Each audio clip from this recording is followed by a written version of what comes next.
sa first impeachment complaint at saka doon sa third impeachment complaint at nagkakaisa para tanungin ang isang napakahalagang tanong sa House of Representatives.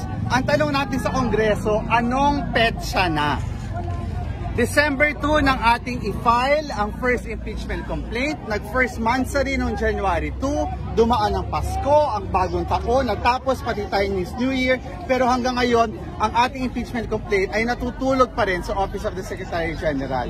Narito ngayon ang ating mga mamamayan, tinatanong ang Kongreso, anong petsa na? Kailan ninyo aaksyonan ang napakahalagang complaint na ito para panagutin ng isang abusado, magnanakaw at nandarahas sa kapangyarihan in the person of VP Sara Duterte?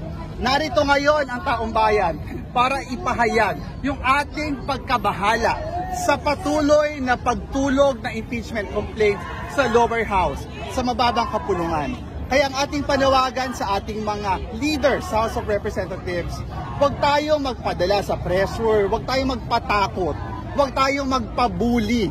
Aksyonan natin ang impeachment. Alam natin malapit na ang eleksyon, pero sa dulo, huwag nating isipin yung bilang ng boto. Ang isipin natin ay yung kapakanan ng ating sambayanan.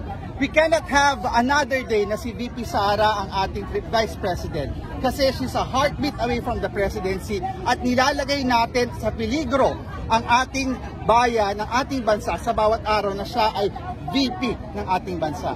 Sa bawat araw na lumalagpas na natutulog sa mababang kapulungan ng impeachment complaint, ang nangyayari ay nagiging we condone yung impunity, yung abuse of power at yung harassment na ginagawa niya sa mga leaders ng ating bansa. Muli ang panawagan natin sa House of Reps, narito ang sambayanan, handang tumindig para sa katotohanan ng katarungan para panagutin si Sara.